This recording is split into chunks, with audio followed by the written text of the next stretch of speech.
perform best at their optimal. So this is what sports medicine is all about. It is about treatment of injuries, illnesses which result from athletic resulting from trauma or athletic or contact sports. Can anybody guess who this player is? No one? Yeah, he is Javagar Srinath, one of the premium fast bowlers of India. Can anybody tell me what was the injury he suffered? Oh, very dull crowd. He had a major rotator cuff tear and which holded him back for some time and which was not recovering conservatively, and he underwent an arthroscopic rotator cuff repair, then got the rehabilitation done and then was back to sports and performed one of his best spells in his career after the surgery and rehab. So it is all kudos to a team of sports medicine who got him back on field. Physiotherapist. We all know what physiotherapists are. Physiotherapists nowadays are associated with all teams. Mostly all teams have physiotherapists. They are with the team on the field, off the field, off season, on season, and they know in and out about a player's injury and how their rehab can progress. Mostly the physical therapists are seeing patients from back injuries, neck injuries, sprains, strains, even sometimes in motor accident, burns, amputations, post-surgical rehab, work and sports-related injuries. Then we have a dedicated class of people who are fitness experts, because it is not only the management of injury. There are a lot of other people who are involved getting the sports person back on life to improve their quality of life, improve their fitness levels to perform at a very peak level in their individual game and sports. They are mostly people who are engaged in wellness program. They are working with cardiovascular rehabilitation and they are mostly people with fitness in clubs and fitness centers. Then there are people with certified strength and conditioning, especially these people are creeping up at a very large number, and people have understood the importance of these people, and they are really important for improving the athletic performance of an individual. They conduct sport-specific testing sessions, they train them specifically according to their sports and educate them on the prevention strategies of the injuries related to their particular sport. They are mostly associated with fitness clubs, college universities. The professional teams have an athletic trainer with them, certified trainers, and they're also present at the sports centers. Then comes the dietetics and nutritional department. I think we all know the importance of diet in our daily life, and also it is very equally important in athletes and sports person, because they need some special diet. They plan food, nutrition programs for them, they supervise their meal preparation, they promote their heating and eating, and suggest them dietary modification according to the need required during their athletic activities. They assess their nutritional needs, implement nutritional programs, and also the most important part is there are people who are not, they also suffer from some illnesses which requires to be addressed and then perform at an athletic or sports level.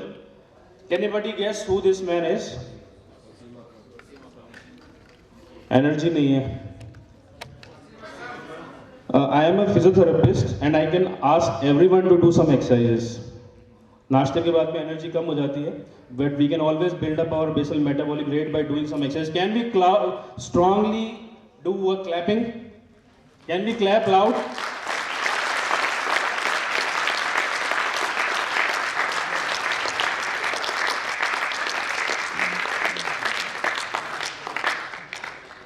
Yes, so this guy is Wasim Akram. Wasim Akram was one of the fastest premium bowlers of Pakistan team. He was also having diabetes during when he was playing, and he was very well managed by the nutrition and diet he used to consume before his games and sporting activities. The role of clinical psychologists have improved day by day. They understand the mental process and human behavior. And in sports psychology, they are very important, because the sports are not only about playing. When you are playing at a level where there is an undue pressure on you, the performance pressure is there, and you need motivation and support psychologically to perform at your best level. So they can provide you athletic consultation, get you out of depressions, insecurity, fear of losing, insecurity of performance, the pressure of performance, and provide a positive framework for you to perform best at your optimal level. Does anybody knows who this is? Anyone? लिखा भी है ऊपर. मोनिका सेलिस. मोनिका सेलिस के बारे में किसी ने सुना है? Yeah, she was a very famous tennis player, and she was stabbed when she was playing in a final match against Steffi Graf, and she was the #1 player at that time. She was stabbed in her back, and she had to be out of sports for 4 months. And after that, she was not only hurt physically but mentally so depressed that she had to do a lot of work to get back to the field. And she has stated it in one of these statements given in her a magazine and an art and a TV commercial, and is in her interview about what she suffered after that. So to conclude, that's what I have. Synchronized effort of the team to attain unified goal of optimal performance of the player. So it is the role of the players, the team members of the sports medicine to get the optimal performance from a sports person. Whether it's an orthopedic surgeon, a physiotherapist, athletic trainer, nutritionist, counselor, psychologist, when all of them know their role best, they can do best to get the best out of the player and perform, make him perform at their optimal level. Thank you so much. That's all from my side. Learning. A very thank you so much, Dr. Vikas, for such an insightful knowledge. Well, I can see that it's gratifying to look around and see so many familiar faces. That a pleasing welcome, what I know is going to be a great conference. In order to initiate a great conference, you again need to give a huge round of applause for the ICSM team 2020. You need to show your enthusiasm, energy. You have to do it. Alright. I even look around and I'm in awe with the collected expertise gathered here and have spared their precious time and made huge effort to join us today. We are deeply appreciative and offer you our most grateful welcome, sir. Well, now we'll be starting with few paper and poster presentation session, which will be judged by Dr. Jayant Sen, Dr. Vikas Mathur, and Dr. Satbir Singh, and moderated by Dr. Upendra Agarwal. May I request respected dignitaries to come forward on stage and take over the authority.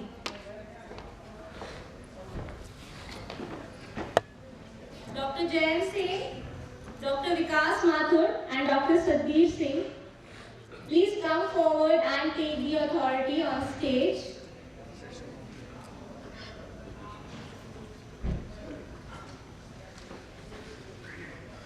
Dr. Upendra Agarwal, you will be directed as the moderator for this session. So, most welcome on stage. A huge round of applause for these judges, please. Thank you everyone.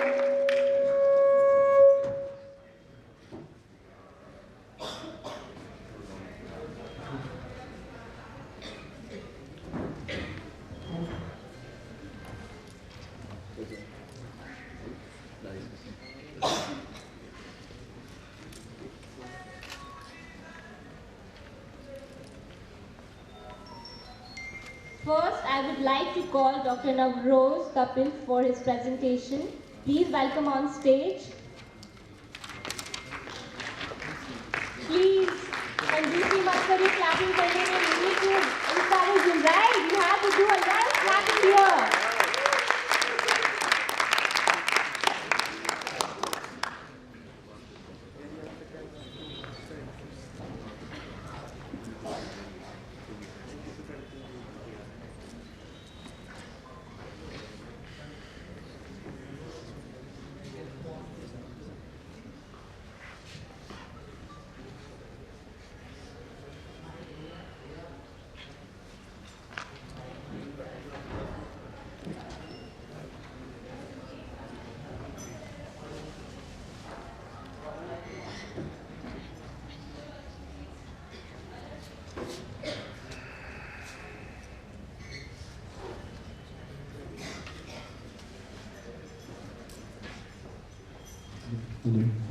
check one.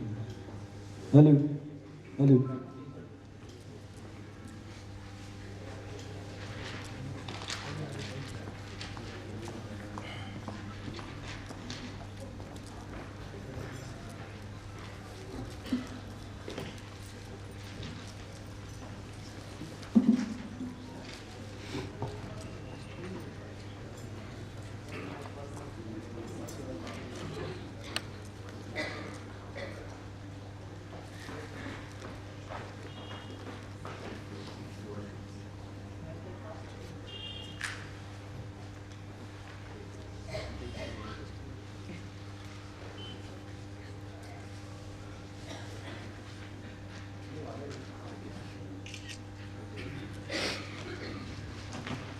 Good morning, everyone.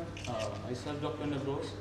I'm going to present a paper on multi-ligament knee injury, a level 3 study to describe systematic approach, management and rehab protocol with review of literature, a study done at Sant Parmanand Hospital, New Delhi. Introduction. As we all know, multi-ligament knee injury is one complete cruciate ligament tear of grade 3 with either partial or complete collateral or other cruciate ligament tear that is of grade 2 or grade 3.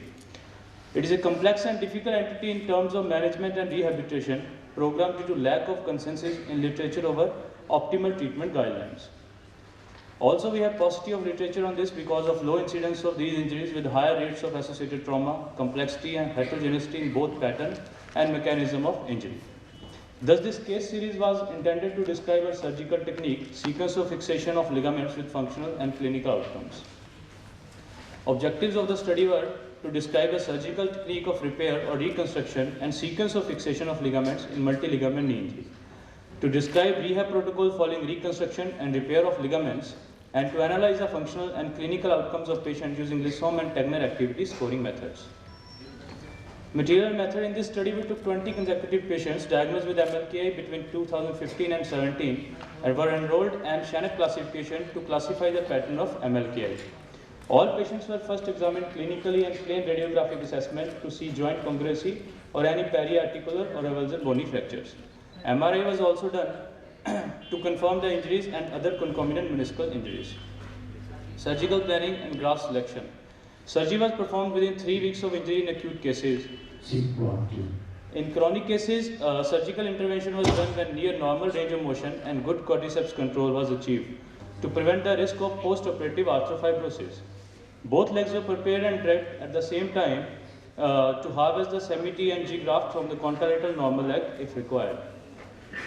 Associated meniscal injuries were addressed at the same time, but the grade 2 and 3 MCL tear repair was always being augmented by STG graft to prevent the post-op laxity.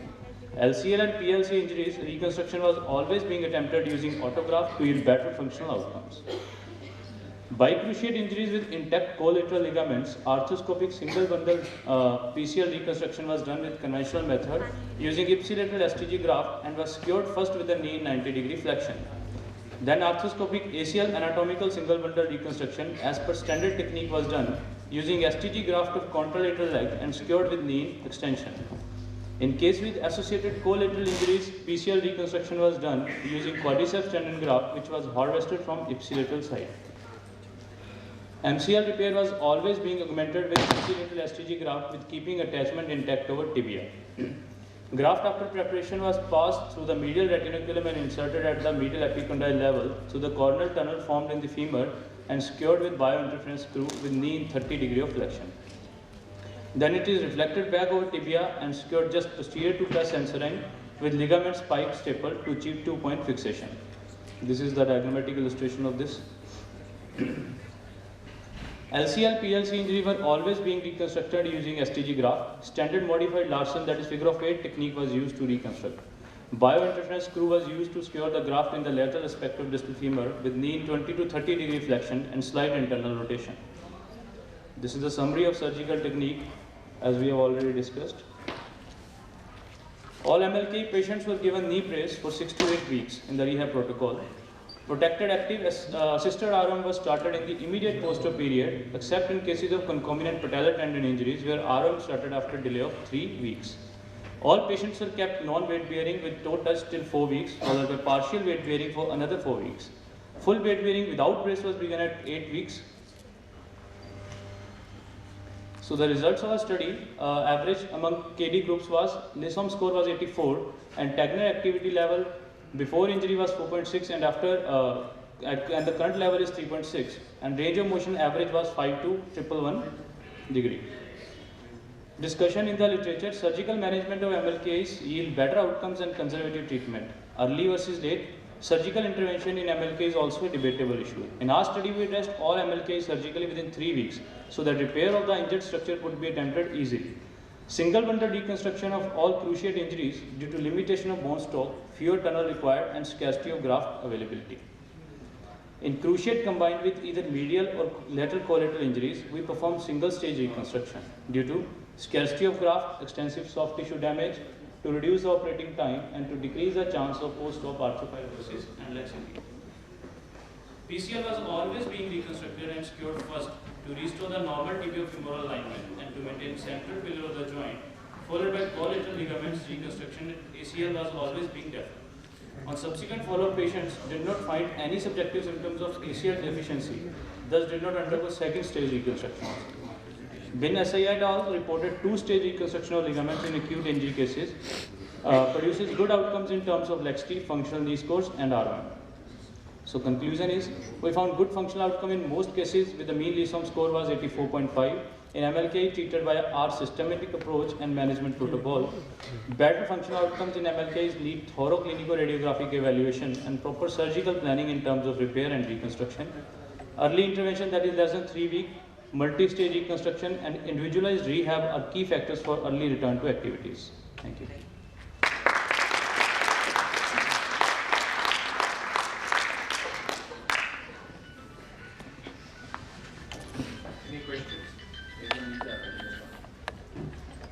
Any questions in the house?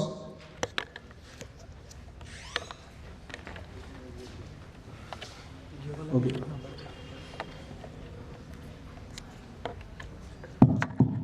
So you mentioned about the rehab protocol that you kept these patients for on non-weight bearing for 4 weeks. 4 weeks, no? Yes, yes. And after that you Toe initiated touch ambulation for the 4 weeks with brace. with brace. Yes. And Then- after 8 weeks. After 8 weeks without brace. And how was the range of motion taken in these patients? Sir, 5 to 111. And the mean, it was the mean range of motion in these patients. Okay. Yes. No, I mean the progression of range of motion. Initially, for the first few weeks, how much the range was allowed to the patient, or it was immobilized in extension? So no, sir, it was not immobilized in extension. We started the patient comfortable level. It was not like this.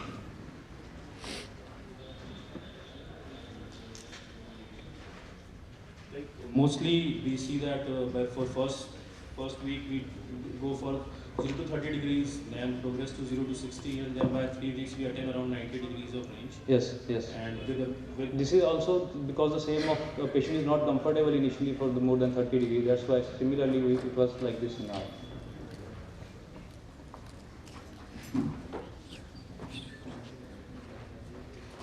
Thank you.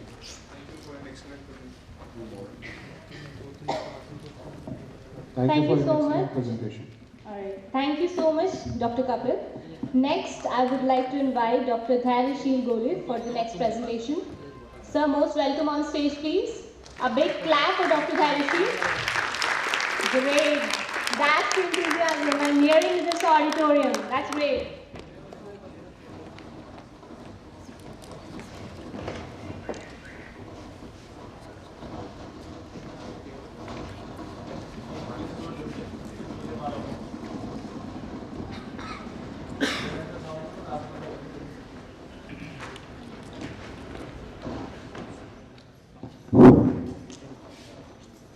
Good morning, everyone. Myself, Dr. Dhairashil Gole, first year postgraduate resident, Department of Sports Medicine, NIS Patiala. I'm here to present the paper on injury surveillance in Junior Women National Boxing Championship. In making up this paper, me and my colleague, Dr. Anshul Gupta, have received guidance from Dr. Janvi Dande ma'am and Dr. Anirban Malik sir. The Oxford Dictionary defines boxing as the sport or practice of fighting with the fists, especially with the padded gloves, in a roped square ring according to the prescribed rules. There are two forms of modern boxing, namely amateur or Olympic style boxing and professional boxing. The boxing was introduced for the first time as a part of modern Olympic Games in 1904, whereas women were allowed to competitively box for the first time at the Olympics only lately during 2012 Summer Olympics.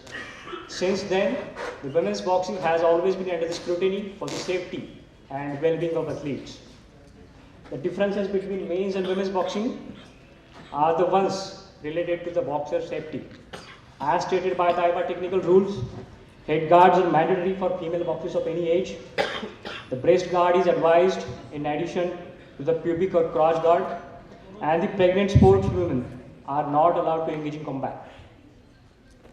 According to this study done on athletes in Rio Olympics, the boxing was the sport with second highest incidence proportion of injuries. So the aim of our study was to measure the incidence and to study the pattern of competition injuries in Indian national level junior female boxers. A subsequent objective is to use the recorded data in injury prevention programming in the future.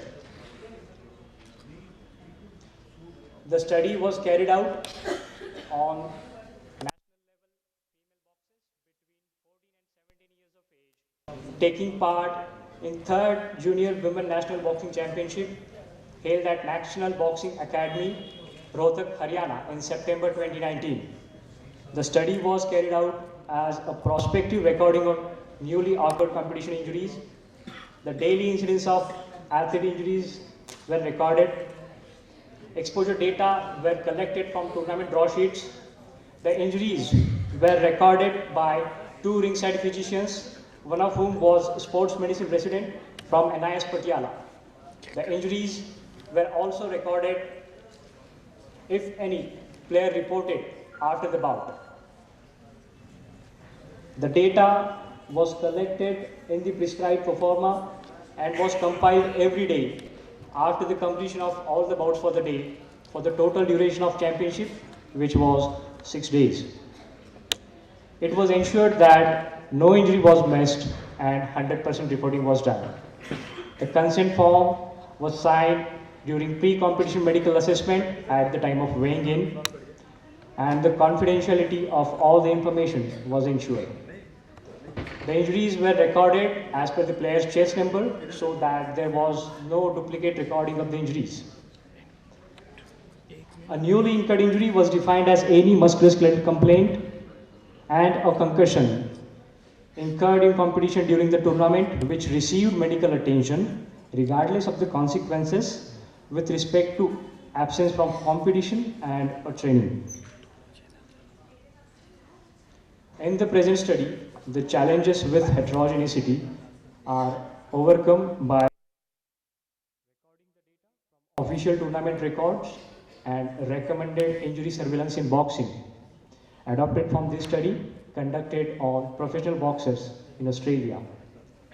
This format allows collection of boxing specific injury data as per modified Orchid sports injury classification system. It also allows inter-user reliability and the record of the mechanism of injury to be able to understand injury prevention.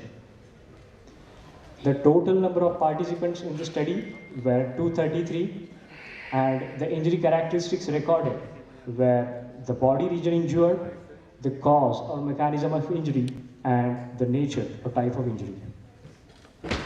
Here's the demographic data. All the 233 participants were Indian national level female boxers between 14 and 17 years of age. We calculated the injury rate per 1000 hours of competition time, and it came out to be 1363.63. And overall 30 injuries were recorded during the course of the event, with 70% of the injuries affecting upper extremity, with the shoulder at 36.6% being the most common body part injured, followed by hands and fingers at 20%. According to the nature or types of the injuries, bruise or contusion at 47% was the most common type of injury, followed by inflammation or swelling at 37%. Open wounds, cut or lacerations were responsible for 6% of the injuries, whereas muscle strain, ligament strain, and subluxation were the least common types of injuries at 3.3% each. As per the cause or mechanism of injury, collision with the opponent or referee was the most common mechanism of injury at 33.2%, followed by athlete being punched in other body region at 27%. Athlete being punched in head was responsible for 20% of the injuries, whereas missed punches were responsible for 13.2% of the injuries. Overexertion and striking the floor were the least common mechanisms of injury at 3.3% each. The International Olympic Committee encourages international federations to establish systematic athlete injury surveillance programs, not only to provide important epidemiological data, but also to inform prevention strategies. Women's boxing is a recent sport with prevalence and incidence of injuries similar to what is observed in male boxing. This study conducted on Olympic-style female boxers in Italy shows female boxing to be much safer than previously observed. No injuries, particularly to the breast and reproductive system, seem to be related to boxing activity. It also shows the injury rates from female boxing were comparable to male boxing. In our study conducted on Indian national level junior female boxers, the in-competition injury rate was 1363.63 per 1,000 hours of competition time, which is higher, as you can see, compared to male boxers in competition. The most common body part injured in our study was shoulder, whereas the available literature in male counterpart shows it to be the hands and fingers. So we concluded there's higher incidence of competition injuries was observed among young Indian female boxers with respect to men's boxing. And the type of training adaptations need to be studied, since distinct pattern of injury was observed in a study with respect to the published literature in male counterpart. This highlights the importance of knowledge of injuries in boxing, using the standardized criteria and the training requirements for this age group. Well, this study is limited because of a small sample size. A strength was 100% reporting was ensured, and as the information about newly incurred injuries, that is competition injury surveillance in a major event in boxing, is scarce, our study adds the information to the available database. But at the same time, further large-scale studies on Indian female boxers are needed to assess the overall injury incidence and the distinct injury pattern. These are the references used for the study. Thank you.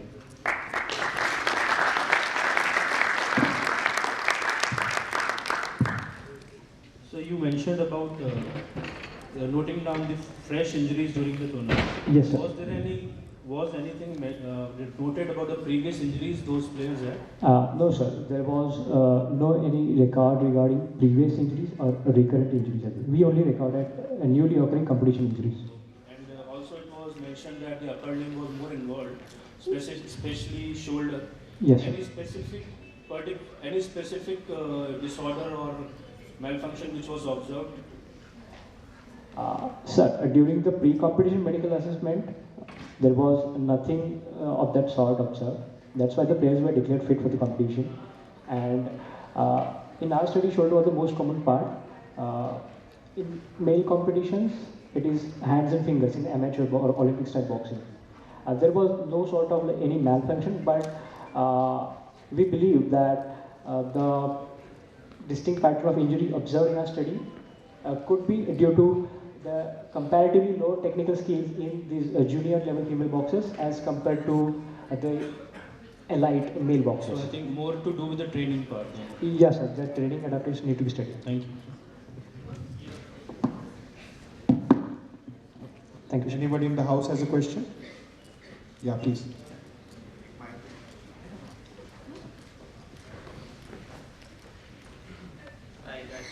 Hello, sir. Hi, nice presentation. I liked it. Thank you.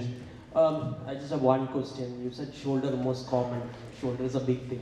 So I just wanted to ask, did you define what part, whether rotator cuff, labral, like that? Could you differentiate something like that? Or Just in general, you just took the regions and all. Sir, we didn't go into the details. As per these, the performer we adopted from the study conducted on professional boxers in Australia, there was body part injury only. We didn't go into the details of which part of the shoulder was injured.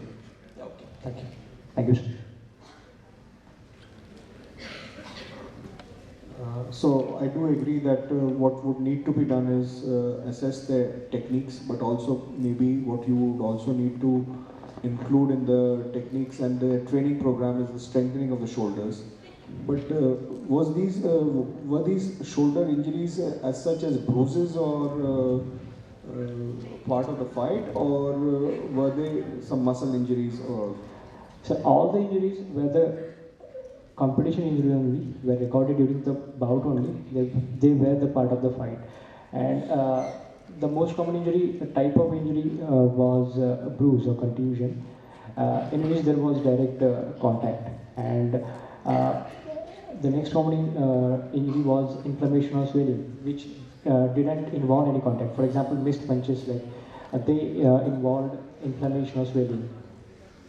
So any muscle injury without any contact, they were not. They were considered under inflammation as well. Yeah, okay. So good. At least we have some data about what kind of things happen in a fight.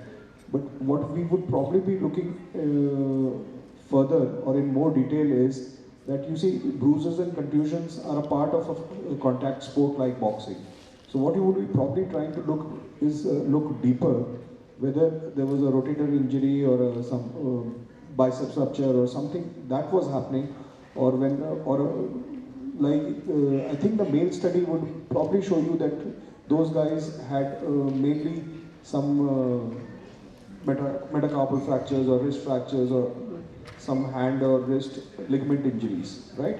So maybe you need to define your injuries a bit better so that your conclusions are better informed. That's what you would maybe looking at. Okay, sir. So the injuries we collected were as per that performer only. Okay. The study conducted on professional boxers in Australia. Okay. And as the competition injury surveillance in boxing is not as mature as it is with the other sports like football. So there's no any other standardized performer for female boxers per se. That's why we adopted this. We totally understand what you have done.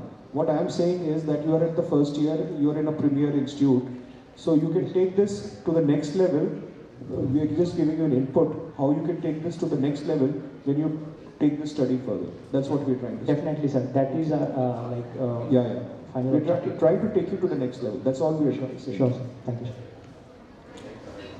Yeah, sir, your point is well taken since I was a part of this study, and I am also the team physician of our Indian male boxing team from 2015 and 16. Your point is well taken, but the point that I want to mention is that the format that we have used for this competition, it doesn't allow us to go into the details since there is no other validated format.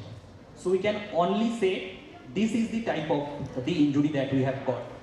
There is another thing that we have done that is as per IBA recommendation. That is called post-bout examination. So there is a separate pro forma for that. So we have recorded all these things in our post-bout examination form, but that is not possible to include in this study. Thank you.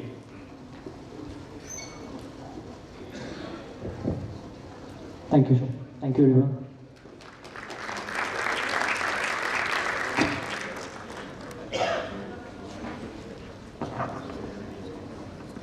Thank you, Dr. Dhairashil. Now, next I would like to invite Dr. Deepak Babu to come forward and present his poster or paper presentation. A big round of applause for Dr. Deepak Babu, please. It's a request for everyone to please maintain the time limit. Morning, everyone. My name is Dr. Deepak Babu. I'm a second year PG resident in sports medicine at the Department of Sports Medicine, Netaji Subhash National Institute of Sports, Patiala. And my paper is on ECG interpretation of elite endurance athlete, Indian perspective. On this paper, I was guided by Dr. Anban Malik sir and Dr. Janvi Dende ma'am. So let's start. As you can see, sudden cardiac death is the leading cause of mortality in athletes during sport, in India as well as abroad. You can see news reports on the background of both players playing, collapsing in the pitch and dying in India as well as abroad. Now let's get into ECG. So what can it detect? Majority of the disorders associated with sudden cardiac death can be detected by ECG, like cardiomyopathies and channelopathies. But what else can it detect? In our slide, in our presentation, we are looking at if it can detect and what all it can detect. Benign physiological adaptations which are seen with endurance training. So the prevalence of ECG findings may vary based on sex of the athlete, age of the athlete, ethnicity of the athlete, level of conditioning of the athlete, as well as type of sport. And today we will be looking at endurance and two different types of sports in endurance, cycling as well as race walking. So just basically talking about endurance training, what basically happens with endurance training. There is a volume overload of the heart which causes eccentric hypertrophy of the heart, and along with this there's an increased vagal tone, which is the basic reason for all the physiological adaptations which are seen in ECG changes. So let's get into endurance exercise. In endurance exercise, there is a higher prevalence of physiological ECG changes, such as the heart rate being lower, asymptomatic pauses more than 2 seconds are seen, junctional escape rhythm is seen, voltage criteria for left ventricular hypertrophy is seen, early repolarization is observed, incomplete right bundle branch block is also observed.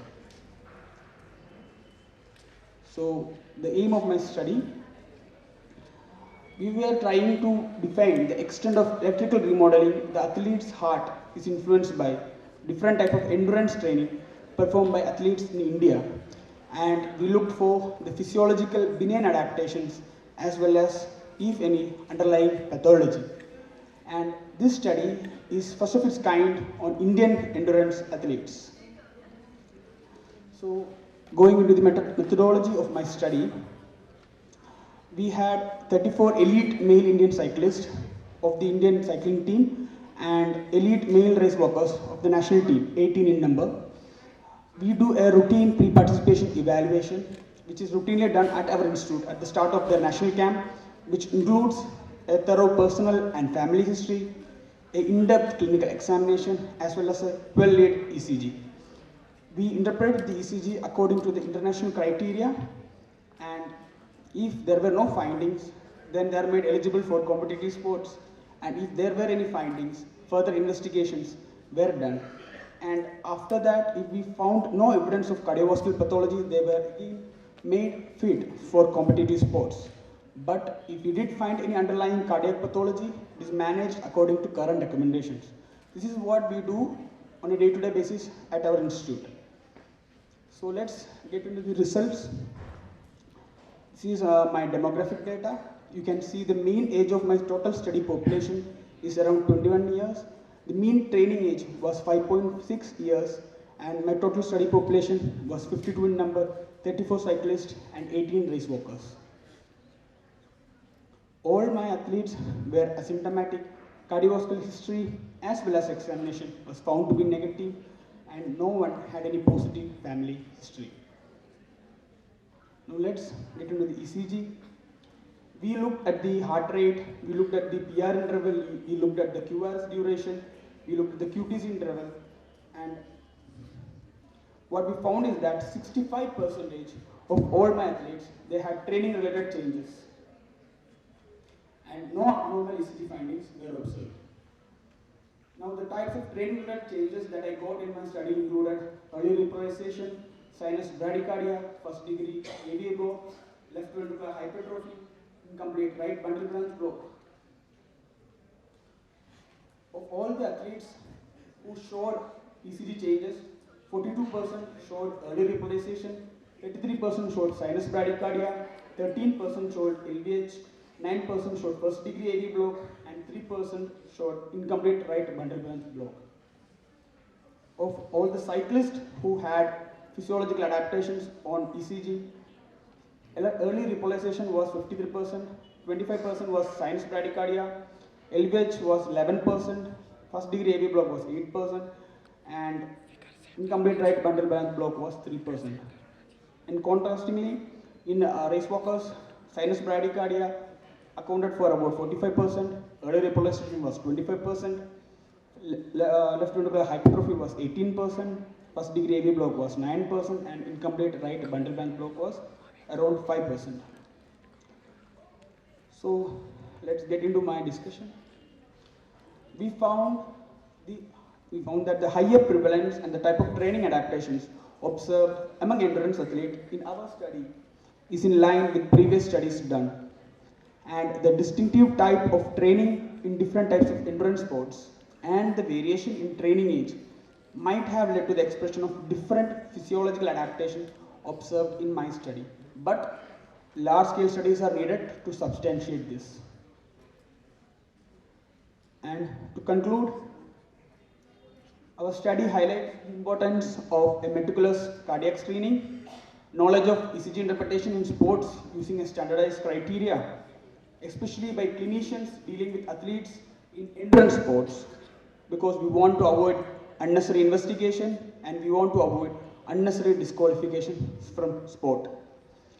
And looking into the future, as I said, my sample size is quite small, so further large-scale studies on Indian athletes are needed to assess the validity of present ECG criteria in relation to gender, age, sex, ethnicity, and type of sport.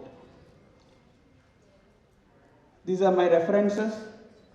This is our beautiful NIS, and I would like to thank you all for lending me your ears.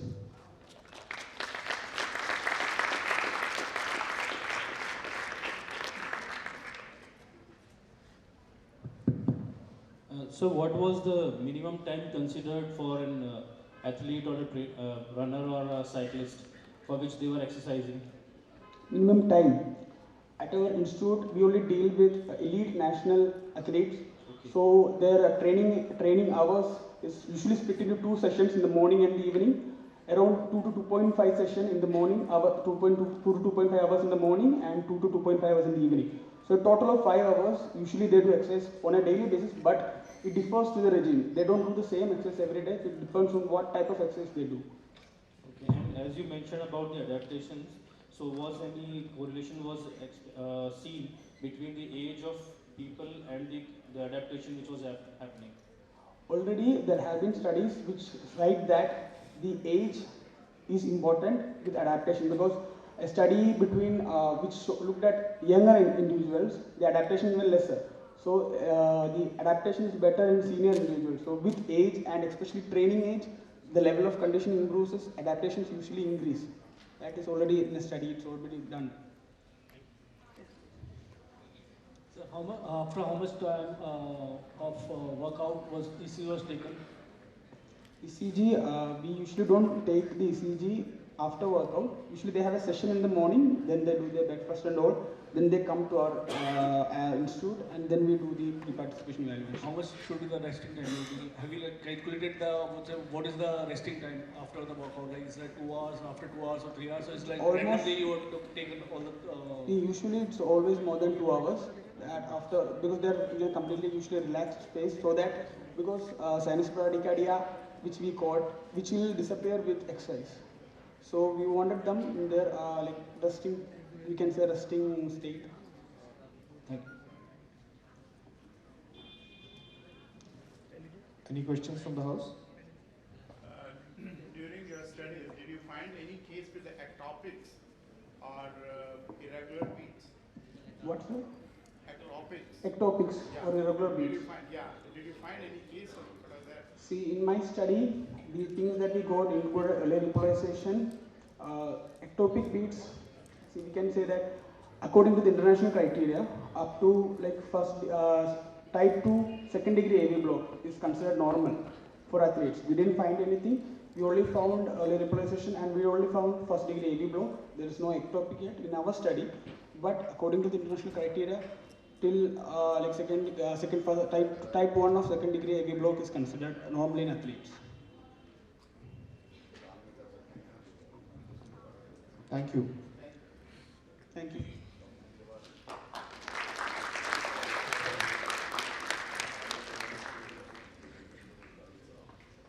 Thank you so much. Now I would request all the seated dignitaries to remain here on the stage, and I would request Dr. Ashish Mittal to come forward and felicitate our dignitaries with the memento. So please, most welcome on stage. A big clap for Dr. Ashish Mittal. He is the organizing chairperson of ICSCM 2020.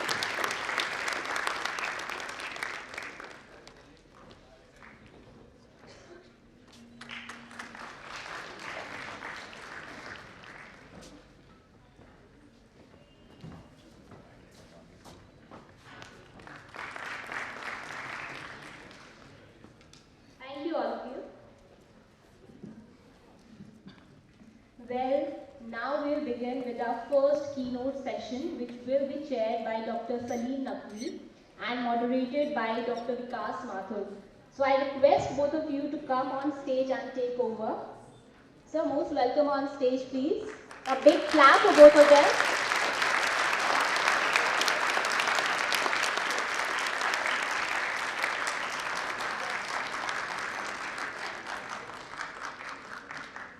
On stage, Dr. Deepak Kumar Kepri to come forward and present his presentation. Dr. Deepak Kumar Kepri is a renowned multi-manipulative therapist with an excellent background in teaching, research and clinical management skill. He is a recipient of fellowship by IAP, Indian Association of Physiotherapy in 2010. He is certified McConnell concept teacher, who has actually made us specially and firmly believe on the magic of manual therapy. Being a physio myself, sir, I'm a big fan of yours. A big clap for Dr. Deepak Kepri, please.